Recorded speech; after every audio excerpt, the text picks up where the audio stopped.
Hello friends, I am Akshita and you are watching your favorite YouTube channel, Super Champions. Friends, India had plenty of natural resources since the beginning of civilization. This is the reason why British occupied India and ruled over it for almost 200 years. Though India is a republic nation now, it has become possible because of the sacrifices of many great Indian freedom fighters. One of them was the great freedom fighter Netaji Subhash Chandra Bose. Friends, today we will know some important facts about Netaji Subhash Chandra Bose. But before that, if you are new in this channel, kindly like, share and subscribe my channel. So let's start. Friends, Subhash Chandra Bose was born on 23rd January 1897 in Cuttack city in the Odisha state of India. He was the ninth out of the 14 children of his parents. His father's name was Chandra Bose and mother's name was Prabhavati Devi. He attended the Protestant European School, which is now called Stewart High School, along with his other sibling in Cuttack. He was a brilliant student and had a knack for knowing, which earned him a second position in 1913 matriculation exam. He was greatly influenced by the teaching and philosophies of Swami Vivekananda and Sri Ramakrishna Paramhans Dev by reading their works when he was just 16 years old. When he was in his college education, British professors doesn't treat Indian students well. Even they beat Indian students without any reason, and Indian students have beaten the British professor named Oden. So, Subhash Chandra Bose was expelled by the college on grounds of assaulting a professor, even though he appealed that he was not even a participant in the act, but only a mere spectator. This incident ignited a strong sense of rebellion in him, and the mistreatment of Indians at the hand of the British, which he observed to be happening widespread in Calcutta, only added fuel to the fire. He joined the Scottish Church College under the University of Calcutta, where he completed his graduation in philosophy in the year 1918. He then left for London with his brother Satish to prepare for the Indian Civil Services exam that used to be held only in London during that time. He took the exam and passed with flying colors on the very first attempt. Such a bright student he was. But he still had mixed feelings, as he would now have to work under the government set up by British, whom he had already started to despise. So, in the year 1921, he resigned from the Indian Civil Services as a symbol of boycotting the British after the incidents of the infamous Jallianwala Bagh massacre. Subhash Chandra Bose married a woman named Emily Skenker. Not much is known about the wife of the revolutionary man. However, he does have a daughter who was named Anita Bose.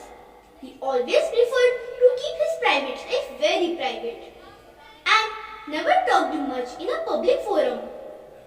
He wasn't much of a family man and dedicated all his time and attention to the country.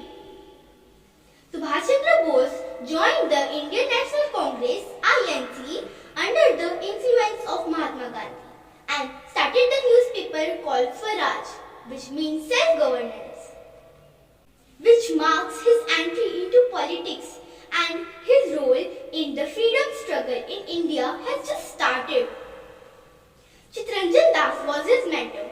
In the year 1923, he became the president of All India Youth Congress and became the editor of the newspaper Forward, started by C.R. Das himself. He had also been elected as a mayor of Calcutta. He gained leadership spirit and made his way up to the top in the INC very soon. In 1928, the Motilal Nehru Committee demanded dominion status in India, but Subhash Chandra Bose along with Jawaharlal Nehru asserted that nothing would satisfy over than complete independence of India from the British. Gandhiji strongly opposed the ways of Bose, who wanted independence by hook or by crook. Netaji was sent to jail in 1930 during the civil disobedience movement. In 1938, he was elected as president at the Haripura session of the INC and re-elected at the Tripuri session in 1939 by competing against Dr. P. Sitaramaya, who was supported by Gandhi himself. He maintained strict standards during the commencement of the First World War and demanded full independence of India from the British within 6 months.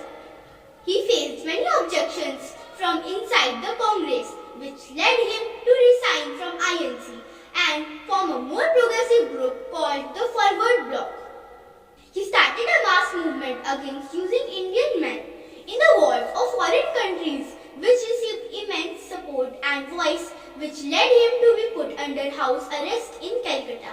But he left the house in disguise in January 1941 and reached Germany via Afghanistan and met the Nazi leader there to seek help from them to drive the British away from India.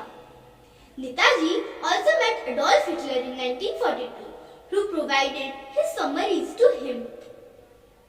He also sought help from Japan. He made full use of the philosophy, an enemy's enemy is a friend. Netaji always believed that only blood could pay the price of freedom. On 4th July 1944, he gave the famous slogan, "तुम मुझे खून दो, मैं तुम्हें आजादी दूंगा." He founded Indian National Army known as Azad Hind Force with around 43,000 soldiers in 1942 to fight against British rule. Then Rabindranath Tagore had first called him Netaji, which later became his identity. INA freed Andaman and Nicobar Islands from the British and renamed it Swaraj and Shahid Islands. He visited various countries to ally with them to fight the British government.